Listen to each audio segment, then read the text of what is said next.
Hey guys, welcome back to the Frank Driscoll Show. We have special guest Lior Rozhansky with us. Thank you so much for coming on. I appreciate it. It's always an honor. Hey, thanks for having me back. Love being here. Yes.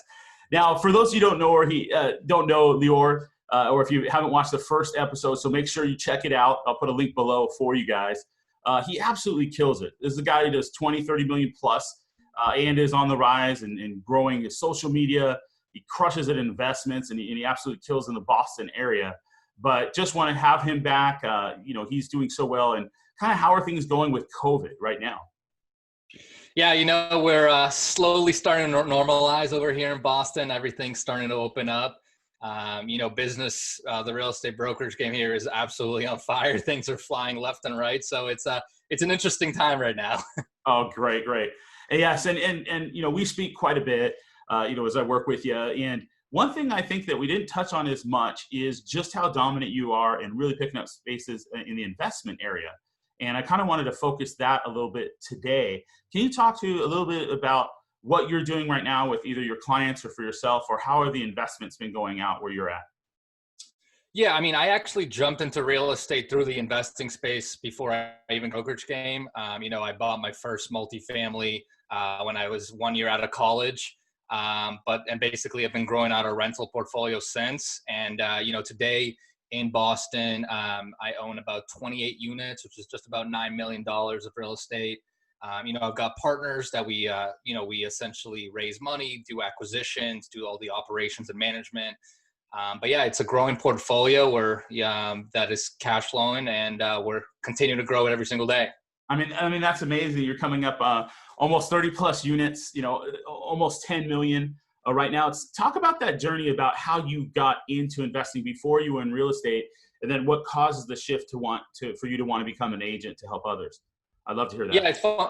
Yeah, it's funny. I went to college to be a pre-med, never had real estate or any business on my mind. I actually signed up my senior year for a real estate course, and I ended up dropping it because I thought I'm never going to use this. So, it was never really on my mind. What happened was after I graduated, I took kind of like a gap year working management consulting before I was applying for med schools, and I kind of started exploring the investment world. And what I quickly realized was I am not a genius that's going to crack the stock or bond market code. And real estate kind of made sense, right? I was always a numbers guy. I started just plugging numbers in, and the numbers seemed attractive. And that's how it started for me, right? Within a year, I ended up buying my first multifamily. I house hacked it, used an FHA loan, and got in the game that way. And then since then, did a couple condo developments, but really been focusing on the buy and hold and growing out the rental portfolio. That's amazing. So you went from taking a course, going pre-med, thinking you're never going to use it. And then sure enough, it's crazy what happens in life. You discover, hey, there's a lot of other really amazingly, brilliant minds in there. And I'm pretty good with numbers, and let's just see this work. And then it just made sense to become an agent, so you can scout out the deals, so you can make the connections, and really get those opportunities. And then you, as you said, you cracked into the FHA and immediately got property.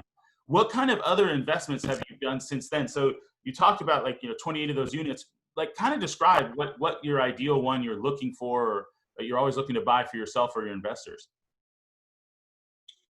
Yeah, so today basically we focus on anything from 3 to 10 units.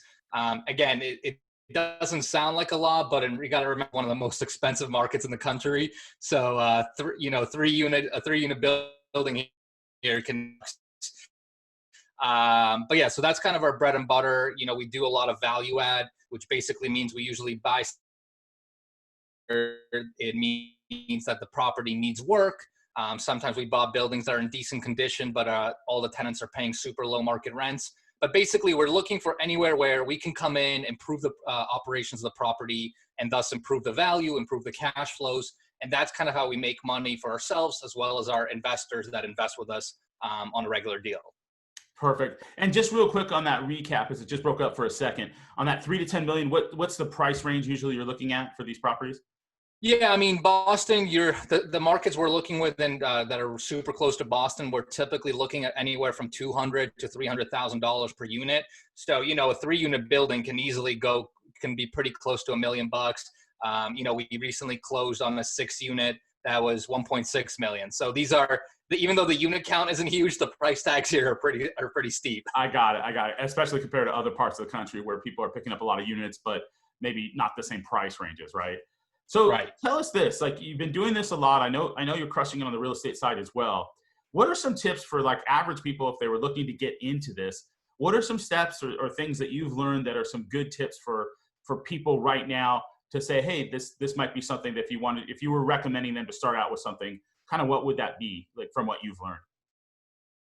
Yeah, I mean, my first recommendation is just get in the game, right? And for younger people that maybe are not necessarily married or have kids, doing a house hack is one of the best ways of getting into the game. You can buy a 2 to 4 unit, put down 3.5 to 5%. I'm sure as agents, most of us have service clients like that, but a lot of us have never actually pulled the trigger on that same exact thing we've sold. But it really is the best and the easiest way to break into the game. It's the least amount of money required, and you'll very quickly learn all about the financing, operations, construction, improvements, etc. If house hacking is not really for you, which it's not for everyone, right? I mean, it is a pretty intensive process from a lifestyle perspective. You can still break into your first investment. I mean, you can start out small. I always recommend start out small because if you're gonna make mistakes, and you don't want to make $1 million mistakes on your first one. You want to make like $30,000 mistakes or $10,000 mistakes. So you can still buy your first condo. Again, as agents, we have the advantage. Friends can be put down 25% and learn from that, right? Learn from the operations, learns what it takes, learns what the headaches are.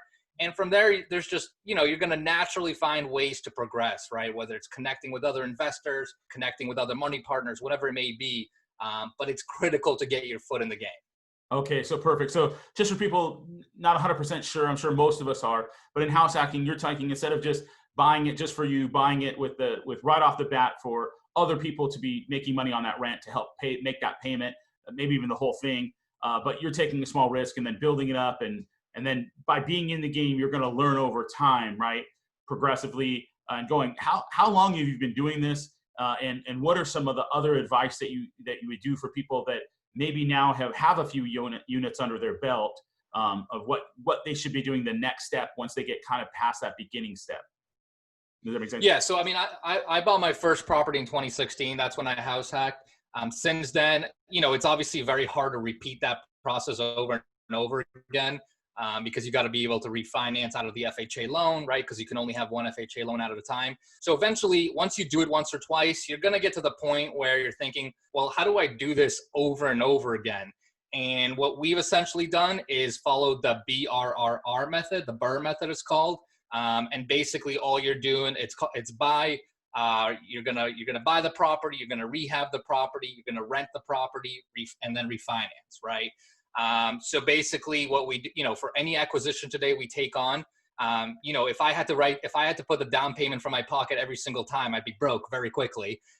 So we actually raise money from investors. And these investors are typically working professionals who just don't have time to be in the real estate game, right? They realize that their money's sitting in a bank account. They're not really making returns. They'd love to be in real estate, but understand that it's a very intensive process.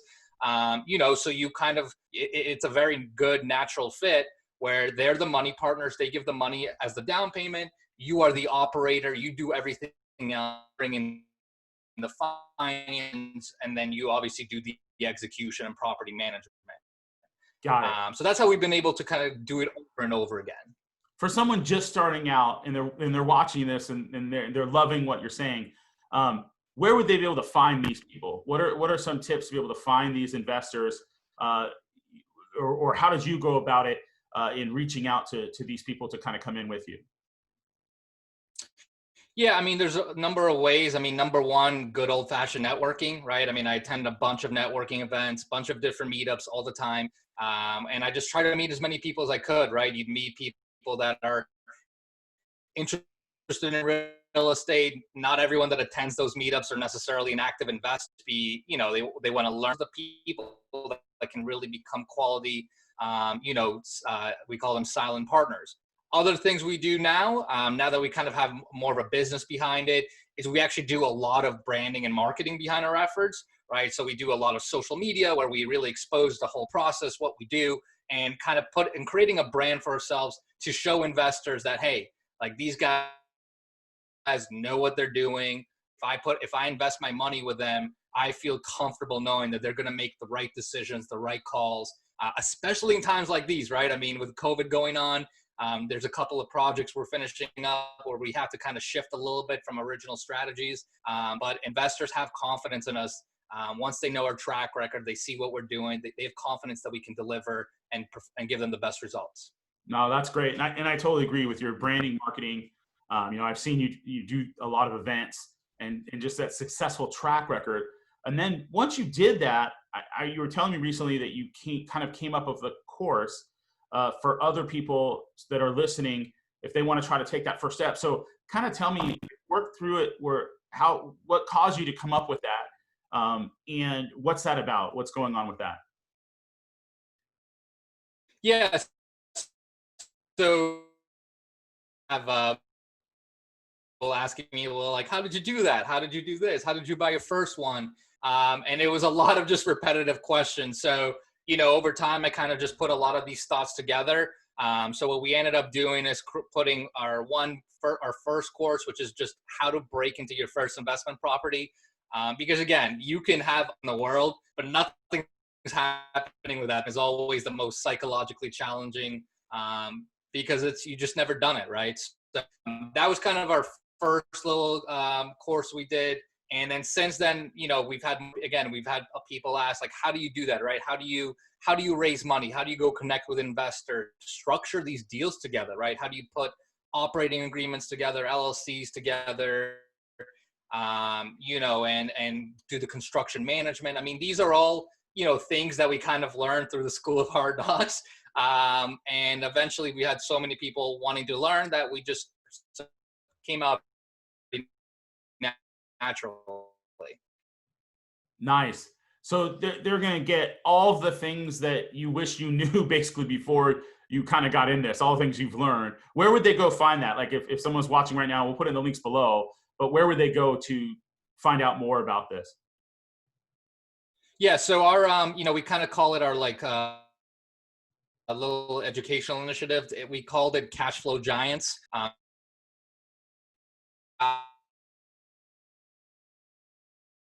That can share the courses with giants. We have a YouTube channel. We have an Instagram page where we still put out tons of content about what we're doing, different investment Perfect tips.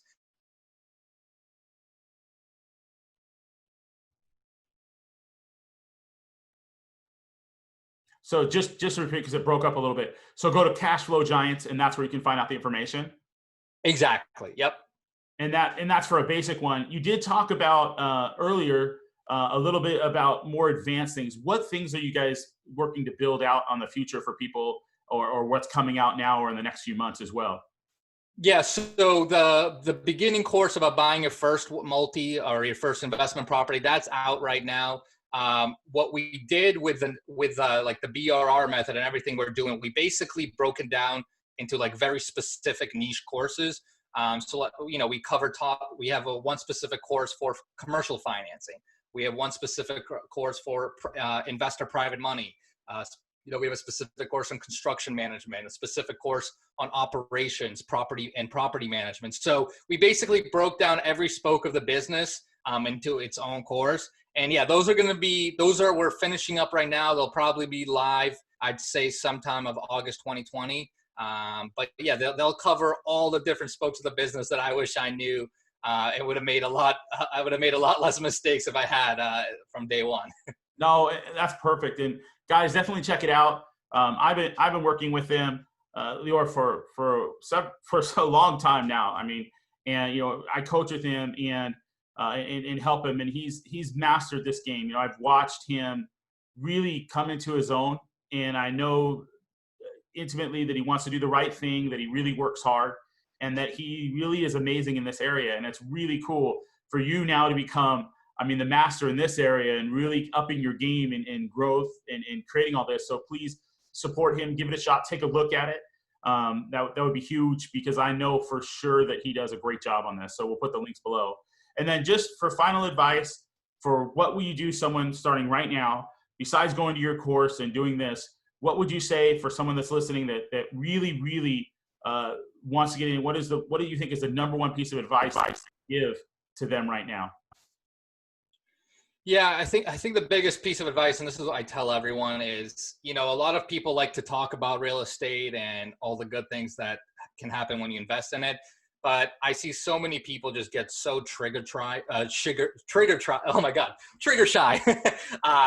But when they're trying to pull, you know, when they're trying to do their first deal, I mean, look, you're never going to have all the answers, right? I mean, my first deal, even deals since then, right? I mean, there's always a couple of question marks, but it really is a game of, are you comfortable?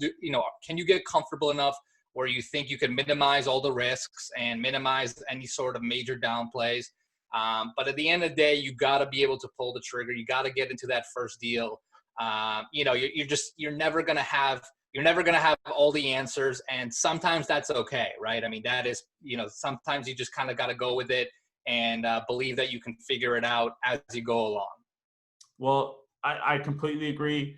And, in watching your success and building it and talking about some of those opportunities that you do, it's so amazing to watch everything come to fruition.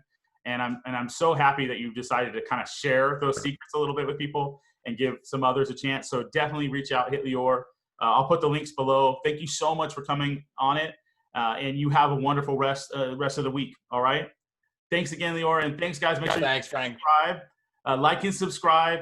Go check it out. Click the link below. I'm sure you're going to get a lot of value out of it. And then push any of your messages. If you've done an investment or you have some investment questions below, go ahead and shoot those in there as well.